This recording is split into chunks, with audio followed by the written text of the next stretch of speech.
How we doing? Today we're changing the angle up. I'm gonna sit down for this one. It's gonna be a little more relaxed. But honestly, the garage is just a disaster, so I didn't want to show too much of it.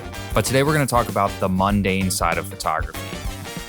And I gotta be honest, I've never been one to really consume a lot of photography, and it's probably to my detriment. I'm probably a worse photographer because of it, so don't take that as advice. But anyway, I've always admired photographers that are able to take mundane or boring things and make them feel special in their photography. So today we're going to talk about that. But first, if you're new here, my name is Adam. This is my YouTube channel, Adam Has a Camera, where I make videos of me walking around taking photos and talking about photography for 20 people to watch. As you can see, I'm still recovering from my surgery. I had my second surgery 2 days ago, so bear with me. I got a black eye and a lot of stitches in my face, but this is the last one, and after this, you guys will see my beautiful new Kim Kardashian nose. So thanks for being here. Thanks for watching this. Let's get into this topic. So recently I had a follower on Instagram comment on a photo that I had posted that I kind of thought was a throwaway photo. But anyway, this follower of mine commented on it, and they explained why they liked it in a very constructive way. They talked about the lighting, and they talked about the composition and the leading lines and the way the lighting drew your eye to certain places in the photo. And I commented back saying that this one felt like a throwaway. And what they said back to me kind of shook me a little bit. For one, I was surprised that someone was even complimenting me. Feels weird, but what they said is that I took something that was mundane and ordinary and that I made it look extraordinary. And it just kind of like blew my mind a little bit, because it's something that I've always felt like living where I live is so ordinary. I live in the suburbs of not even a big city. You know, York's tiny. And it just is nothing special to me. I've always been drawn to coastal towns. I've always been drawn to, like, when you start to get more southern, like down into Maryland, and things turn into like chicken farms and like, you know, run down abandoned stuff. I've always been drawn to cities. I always thought I would live in a city, and thank God I don't, because that is not me. And I learned that as I got older. But I've always felt like if I was somewhere else, I'd be able to shoot these things that are more mundane, and my work would be better. Well, it turns out that those things then aren't mundane.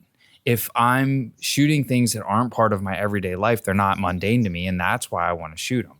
I want to shoot them because they're different to me. I want to shoot them because, like it or not, I think part of photography sometimes is shooting things that you think is going to elicit a response from somebody else. Now, I do not mean on the internet necessarily. I don't mean that it has to be for clout on social media. It can, you know, be to elicit a response of someone that you're going to give a print to, or, you know, show your photos to because, you know, they're from the area, or they're like family grew up on the Eastern Shore and you're down photographing the Eastern Shore. I let this truck go by.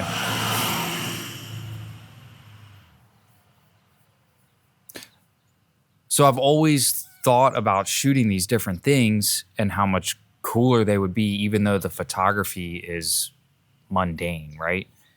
So I was kind of blown away by this comment because, like I've said on this channel a million times, I'm not a street photographer. I'll never be a street photographer.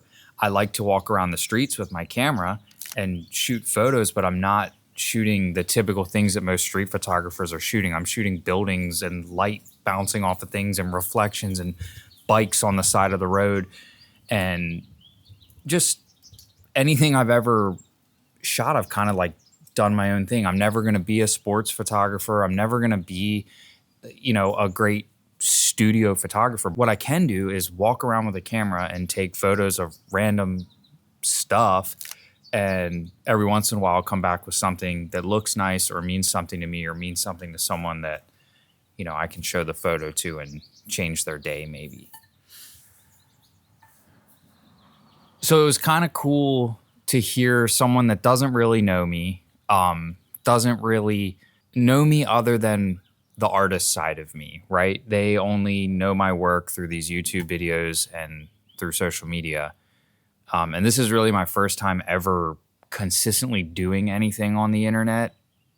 So I've never like kind of had any sort of following with anything I do. I'm a keep to yourself, like pretty reclusive guy, do my own thing. And it was just cool to see someone saying that I'm doing something that I've always wanted to do, but I didn't think I was doing. And yeah, so in my last video, I talked about finding your style and how I'm struggling. Not struggling, that's not the right word, because I'm very content with where I'm at right now in my photographic career.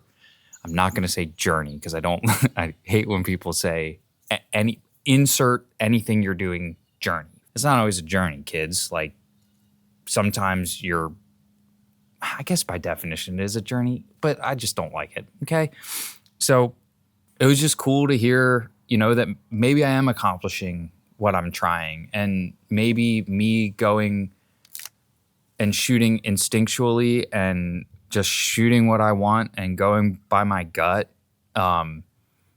is helping me to produce photos that are true to me and photos that are unapologetically me. I'm not the internet's favorite photographer, and I never will be. And I think that's okay.